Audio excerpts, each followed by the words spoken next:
Fence fighting often leads to very stressed humans, neighborly disagreements, and overall unhappiness. But if the dog not only fights the neighbor's dog through the fence, but also whenever they meet on the street, things become heated very quickly. That's what happened with our today's case, and we'll have a look at how we can treat these kinds of situations. So stay tuned and have fun with this episode of A Dog's Soul, an empath's guide to your dog's feelings.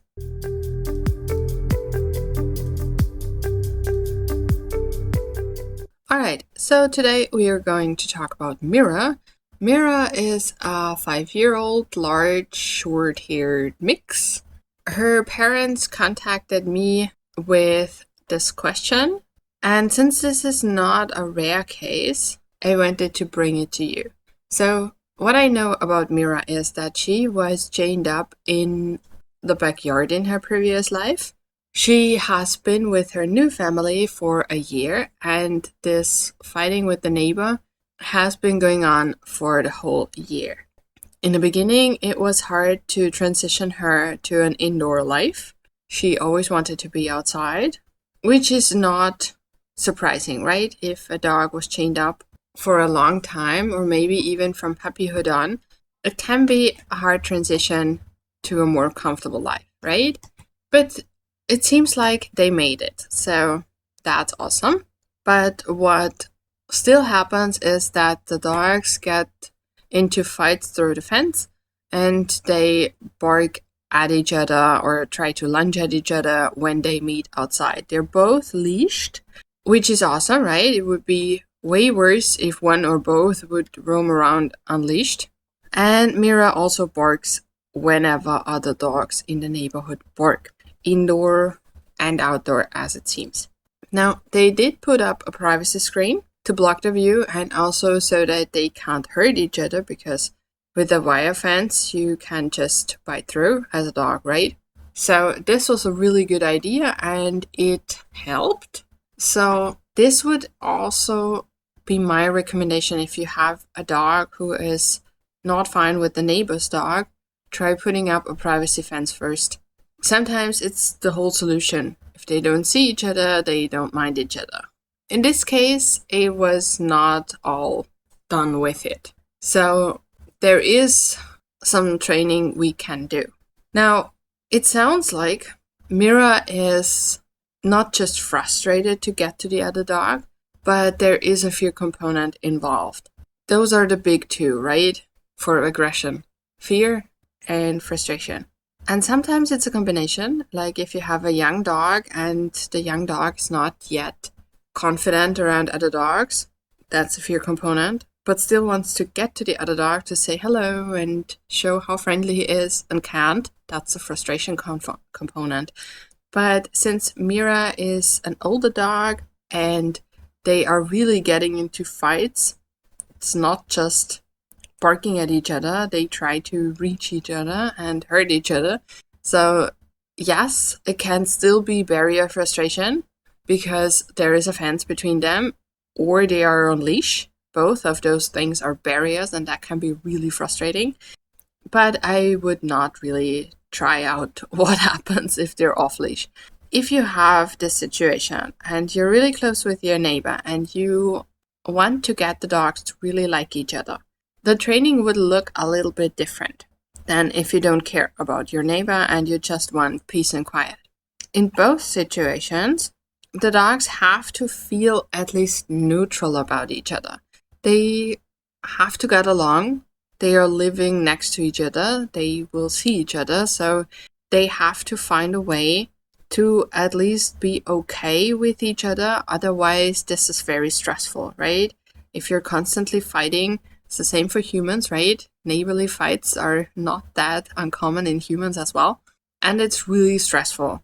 So before anything escalates further, we want to get some kind of normality, some kind of neutrality in. And that can mean that in the beginning, to avoid meeting outside, Mira's parents could arrange different walking times with the neighbor. Now, this works well if the neighbor is someone you talk to regularly and you like each other and you have a good relationship. But very often, people who've had dog problems for a year or sometimes shorter, sometimes longer, right, develop issues with each other.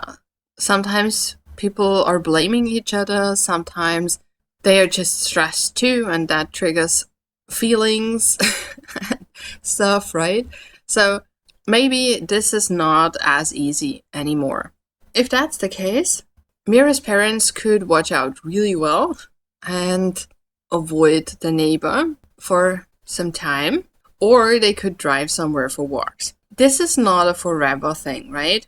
It can be if you're fine with that, but it is necessary for a period of time until you have trained a strategy, until your dog knows what to do in the situation, right? In the event of meeting the neighbor dog.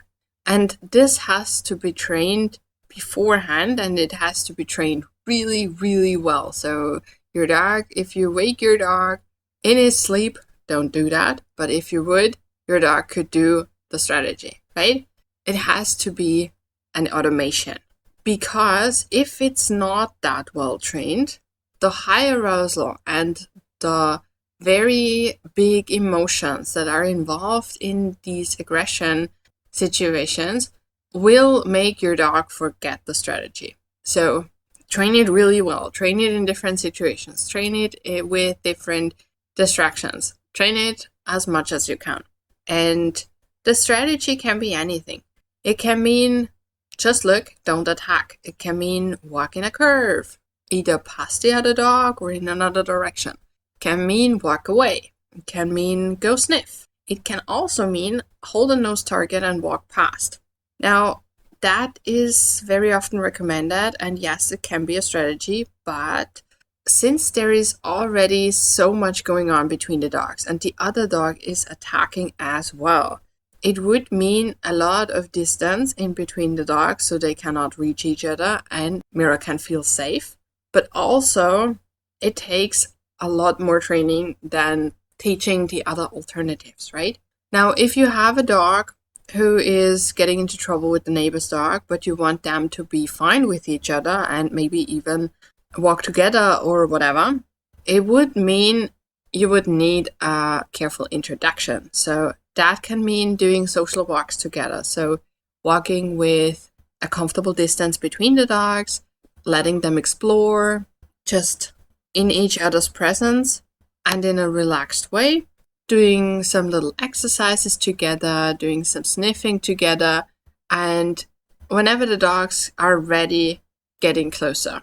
That can work really well, but there are dogs who will never be friends. We have to accept that. It's sometimes not what we would have envisioned when we got our dog. It's sometimes making us sad because we like the other dog. It can be really tricky. But our dogs are individuals as well, right? And they like some dogs and they don't like other dogs, right? We have to be fine with that. Now, of course, all of these things can also be triggered by some kind of health issue. So we have to be aware of that. And maybe a vet check would be a good idea in the beginning. Now, since I don't know Mira personally, I cannot say if this would be something that's a priority with her. But whenever you see your dog acting aggressively suddenly or having sudden changes in his normal behavior, consider a vet check. Or if you see anything you would say is out of the ordinary. Your dog walks funny, your dog doesn't want to go up a staircase, your dog doesn't want to jump on the sofa anymore, things like that. Or your dog doesn't sleep outstretched anymore but rolls up, something like this. It can be anything you find weird. Get it checked out. And since Mira is also getting anxious whenever she's in the garden and the neighbor's dog is too, this needs an additional training strategy.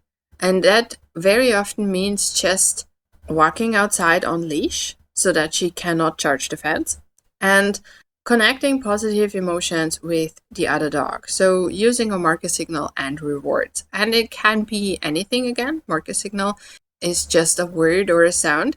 It doesn't have any meaning. It only gets meaning when you connect it with rewards. And the rewards can be anything the dog likes, right? And the same thing happens for joining in when other dogs bark. So you can also catch the other dogs barking with your marker signal and reward your dog. In the beginning, that might need a higher value reward, and you can wean it after your dog is calmer in the situation, right? It's the same thing as with all of these training techniques. In the beginning, you might need a lot of rewards. You might need very high value rewards, but the longer you do it, the more you might be able to switch the high value rewards for something not that valuable, or leave a little bit more time between the rewards to get. But as long as you want your dog to do what you ask, you need to pay your dog, right? If you don't care about something anymore, you can stop rewarding. That's something that is really important. That's something that happens so often, where people wonder why the dog doesn't do X, Y, Z anymore. And the reason is because they stopped rewarding. So keep rewarding your dog, and you can vary it, right? You can just have fun with it. That way you stay connected, and you can get rid of these very annoying habits of fence fighting and barking when other dogs bark and leash reactivity. And if you don't want to do all of that alone, because it can be really overwhelming, check the description, book a free call, and we'll see how I can help. With that, I wish you a lot of fun training, and we'll see each other next time. Bye.